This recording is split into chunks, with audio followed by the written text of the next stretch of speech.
Olá a todos, eu vim apresentar o meu pôster intitulado Dispositivo Grupal para casos de atraso de fala e linguagem. Então, na introdução, eu começo explicando um pouquinho do modelo de atendimentos da fonoaudiologia, que seguindo uma linha histórica, de acordo com um artigo de revisão de literatura de Ribeiro, entre outros autores, eles propõem que esse modelo de atendimento da fonoaudiologia vem muito pautado no modelo tradicional de atendimento da medicina, que era centrado em atendimentos individuais, né? Com o avanço das propostas na área de linguagem, foi observado que o vínculo terapêutico ele pode favorecer o avanço no desenvolvimento da linguagem e no desenvolvimento da terapia como um todo, né? De acordo já com o interacionismo, que é a proposta, que é a linha desse trabalho, né? A interação é a condição necessária para que ocorra o desenvolvimento da linguagem.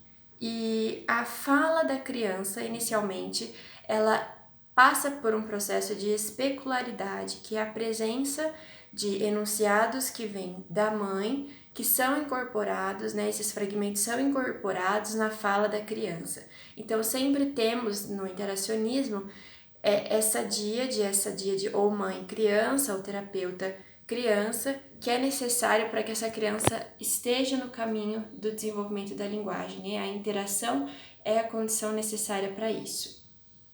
Bom, a hipótese desse trabalho, então, é de que o ritmo de desenvolvimento da fala e da linguagem, né, pode estar relacionado à interação, pode ter algo aí nessa interação mãe-criança que esteja dificultando, ou nessa interação criança-terapeuta, talvez, que esteja dificultando o desenvolvimento da linguagem.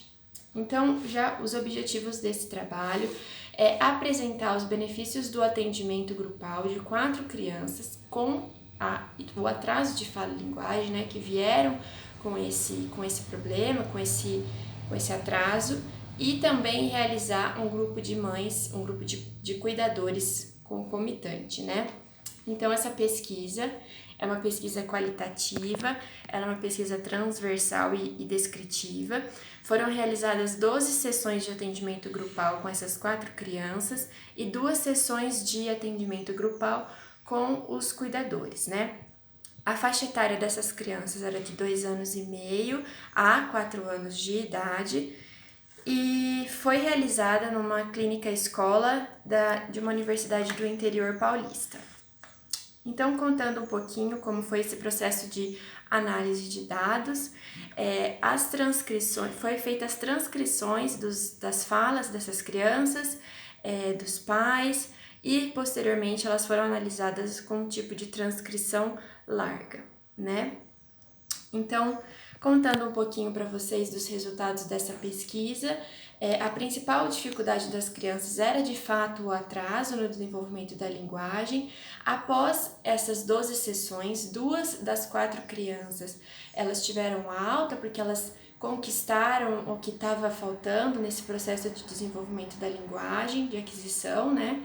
E sendo que 2 dessas 4, por outro lado, elas foram encaminhadas para um atendimento psicológico por apresentarem riscos para o desenvolvimento psíquico e para o desenvolvimento de linguagem como um todo.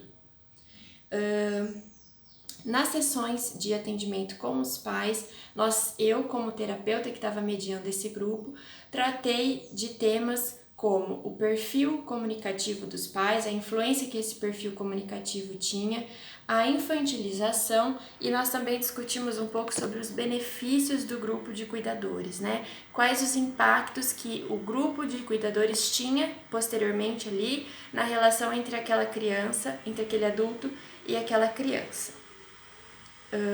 Então, após a realização do grupo de pais, né, a gente observou um grande avanço em relação à questão de chupeta, ao uso de chupeta e mamadeira.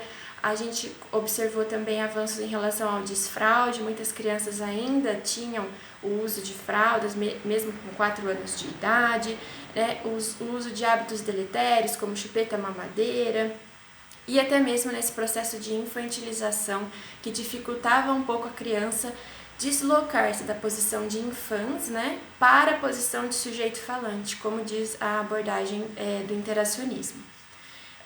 Então, falando um pouquinho do perfil comunicativo dos pais e o que a gente observou nisso, nós observamos que a influência do tempo de exposição que esses pais tinham a mídias, a internet, a mídia, influenciava diretamente no tempo que esse pai dispensava para aquela criança, né? Então a gente discutiu bastante sobre isso e esse foi um dos aspectos mais interessantes que a gente observou, porque o tempo que o pai dispensava para aquela criança era muito pouco em relação ao tempo que ele passava nas mídias. Então isso tinha um impacto nessa relação pai-cuidador criança, né? Esse perfil comunicativo dos pais. Então a gente discutiu bastante sobre a necessidade de dar voz àquilo que a criança está falando e demonstrar interesse na fala dela, naquilo que ela está expressando, né?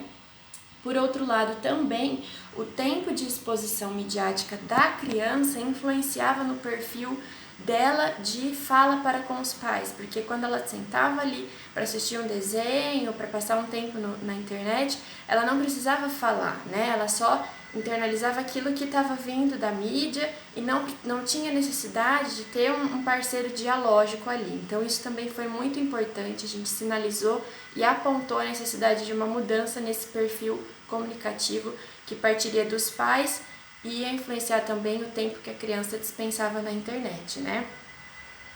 Então, já falando um pouquinho da conclusão desse trabalho, nós observamos que o grupo de crianças foi benéfico, o grupo de crianças com atraso na linguagem foi benéfico para o avanço no desenvolvimento da fala e da linguagem dessas crianças, porque a relação que a criança estabelece com outra criança é diferente da relação única terapeuta-paciente, né? Então, a relação da criança com outra é favorecedora para o avanço do desenvolvimento da linguagem, como a gente observou nesse grupo, né? Então, nós tínhamos 4 crianças nesse grupo e a relação que elas iam estabelecendo entre elas, mesmo sendo mediada pela terapeuta naquele momento, era diferente, né? Porque não era só a terapeuta e o paciente, mas sim um grupo de crianças, né? Então, nós concluímos isso e nós ficamos muito felizes com o resultado desse trabalho, da hipótese de trabalho grupal.